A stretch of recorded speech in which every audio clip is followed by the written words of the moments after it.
Good afternoon, ladies and gentlemen. My name is Sammy Wong, and I'm from Concept M Research and Consulting. We are based in Germany, but we have a branch office in China, in the United States, and also in UK. The empty heart syndrome is a newly described psychological phenomenon of the Chinese Gen Y. It is a very interesting term as it really highlights the current challenges that this group of young people is facing, especially the confusion with their identity formation. So in this talk, we will explore the role of mobile internet and its impact on their identity formation. We will also explore how we, as marketers, create valuable product and services experience and assist them in discovering a more full-hearted lifestyle. Each generation finds its own way to grow into consumption societies. And on page 3, we are trying to show that, in fact, each generation invents and explores its unique approach in consumption through decoding the brands, understanding the advertising material, and also setting new rules for their consumption habits. That is why, as market researcher, we intend to explore generation portraits. This has been done already with the Gen Y now and Gen X in the 90s and also the millennials in the last decades. We have always been very interested in exploring the Gen Y mentality in China. And this is the age group between 25 to 35, and we name it the generation of opportunity. This generation sets the rule for the new mass culture of consumption in China. And this generation is a great opportunity for everyone who wants to occupy the Chinese market. When you successfully manage to win the hearts and influence the habits of this generation, you will definitely have some long-term success. So, we are very pleased to be here to exclusively introduce to you the key findings of a basic study that we have conducted on the Chinese generation of opportunities, which is based on extensive research on young generation in China and also additional desk research and other ongoing study. On page 5, I just want to give a general impression of the rapid change that really divides the generation. So this group of family is actually modern family, but they are wearing the old-fashioned traditional clothes to indicate the roots of their traditional and values and understandings. And also on page 6, we are trying to show different scenarios for the social cultural differences and the background change as well. So on the left-hand side, we have the China in early 1990s, and on the right-hand side, we have the modern China here and now. So now we are moving on to the page 7. So their parents really have experienced the beginning and the success of the Chinese economical miracle. To them, the possibility of a new Western consumption really formed during that time. The availability for Western brands is actually the very first time being experienced. It's a bit like a culture shock to this group of parents, this group of people. They really try out all kind of consumption codes, but they are not always understanding it or trying to make real sense of it. And on page 8, we're trying to indicate that the open door policy gave opportunities to Chinese parents in a much more international cultural communications. For example, their employment rate is much higher during that time, and also they receive much more widened education exposure. And hence, their lifestyle and the brands are start to changing, and we can see how the Western status symbols and the roots in traditional rituals are contemplated with each other. The 25 to 35-year-old were born into the information congested surrounding and functioning consumption environment, and they're much more knowledgeable of what brands stand for and which side and aspect of their personality they can express with the brands and so on. For example, COS, Muji, and Uniqlo are getting very popular in China due to its sense of low-key luxury. But what's really happening underneath? That's our key question. On page 11, we are really showing that the identity of Chinese Gen Y is much less settled, and they are driven by many underlying conflicts. The digital opportunity liberates them, opening up a whole new world, and they want to live up to their individual ideals. But on the other hand, they are still very much bound by the traditional values that has been passing through generations. We observe a general psychological tension or ambivalence in this generation. As I mentioned before, internet and social media set them free. For example, I am who I want to be. But at the same time, they are also strongly bound by the traditional Chinese roles and also their family structures and expectations. That is, I am what they want me to be. On page 13, we are just trying to give a very general example of the general divides also in the social cultural backgrounds. And we have three different kind of kids. On the very far left-hand side, we have this suburban kid that have the parents that work in the agriculture setting. They live in the countryside and they tend to have lower income and less opportunity in general. Whereas in the first tier city like Beijing, Shanghai, Guangzhou, and Shenzhen, we have these urban kids that grow up with parents with well-paid jobs in a management positions and often live in the city with a very well-educated background, have a much more opportunity ahead in their life. Whereas on the far right-hand side, we have this elite kid that have the parents with much higher income and higher educations and higher position in their job. For example, like government officials or their entrepreneurs themselves. So they also have very extensive international education background and global experience. As a result of this, they tend to have a higher demand on their kids as well. The invention of the smartphone and digital appliances have really widened their net of information, and they are exposed to information that is from all over the world. The restriction is diminishing, but apparently now in China we are start to putting up a lot more firewalls on our internets, and many Gen Y has taken up this as a business opportunity when the restriction was less. And as a result, we have more young entrepreneurs from this generation compared to the previous generations. The flow of online information really brings many interesting global ideas, but at the same time, it starts having an impact on how they perceive themselves individually and culturally. Also, the digital liberation does not resolve the challenge from the identity formation.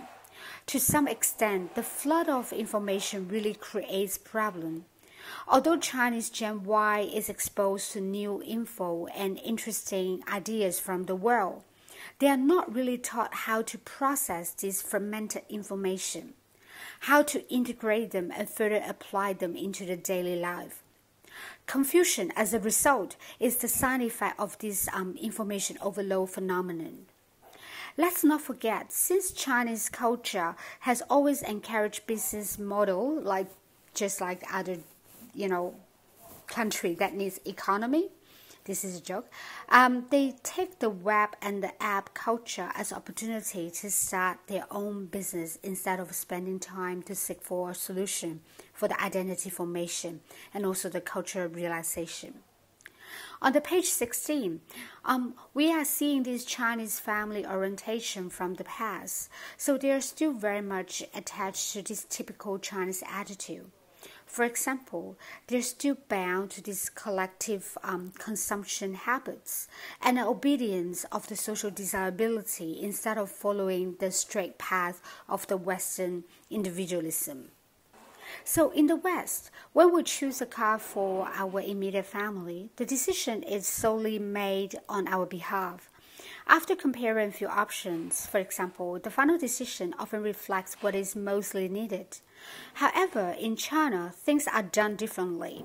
The final decision is a decision that is made by many family members. For example, parents from both sides and even some close friends. People are eager to contribute their opinions, and they are not afraid of getting into the decision, although it has got little to do with their own lives. Once again, it indicates a lack of sense, the lacking sense of me and my space in the very beginning of their decision-making process. And the generation of opportunity lives in a kind of split reality.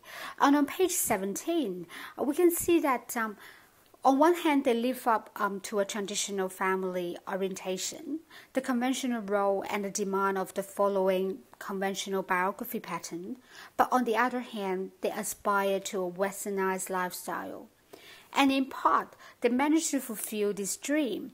And this split of orientation in their identity result in these contradictory consumption worlds. Luxury and status demonstration versus low-key and work-life balance. Artificial brands icons versus natural spirits and drive for eco-friendliness. So this group of people are more aspire to new attitudes, which focus on freedom and self-centered attitude. That is a shift from us to me. Individualistic style, as a result, is preferred as they find it that it is a symbol of a subtle sophistications. And originality and authenticity is the key. So instead of going for a complex style, which it was adapted by their parents' generation, they prefer something simple and yet stylish. It is also a symbolic action of differentiating themselves from their parents. As a result of this divergence, a new generation is born. As an output of our study, we can identify several important trends for Generation Y identity formation and consumption style. There is a modification on the conventional role of women. In China, they are encouraged to achieve more in professional domain instead of being stay-home housewife. At the same time, the pressure of juggling work, life, and family is increasing as a result of this world. And on page 19, we're really showing these women's liberation through economic pressure, education improvement, professional achievement, industrial updating, and also open-minded family mentalities. Now we're up to page 20. So the passion for different type of food also symbolizes subtle cultural extensions. And on page 21, we can see that through trial out of foods from different countries, it often creates a cultural experience for this group of people without going abroad. It is a starting point of their self-discovery through the traditional culture of food appreciation. And on page 22, we can see that instead of being attracted to extravagance and also bling-bling fashion style, Gen Y is now more into the low-key and yet stylish taste. Less is more. It's becoming the essence in their styling, and this shift also reflects a change of mentality from extravagance, which reflects higher social status, to an idea of simplicity is the new elegance, which really indicates a down-to-earth attitude. And now, on 27, we are really showing that simplicity is the new elegance. They try to keep it less. On page 24, we can see that the self-designed tour, we call it 自助游, not only indicates a new way of traveling, but it also highlights a newfound independence that is commonly seen in the Gen Y. They want to be in control, and self-exploration through the journey becomes a popular idea among these young people. In this way, it's actually perceived to be the liberation from the collective mentality, which Chinese travelers take in one group and were led by the other groups. So now we do a comparison on the page 25 to indicate the huge contrast between the self-designed tour and also the group tour. On page 26 now, although Gen Y has been exposed to different international brands and products, they have started a journey of seeking for their identity roots. So in the setting of globalization, China's Gen Y is actively seeking for something that is close to heart. That is their cultural roots. Therefore, more and more Chinese-specific brands and products and emerging with a subtle touch of a modern world. And on page 27, we are also showing that the creative methods of information technology is a mix of cultural demands and also a social lifestyle.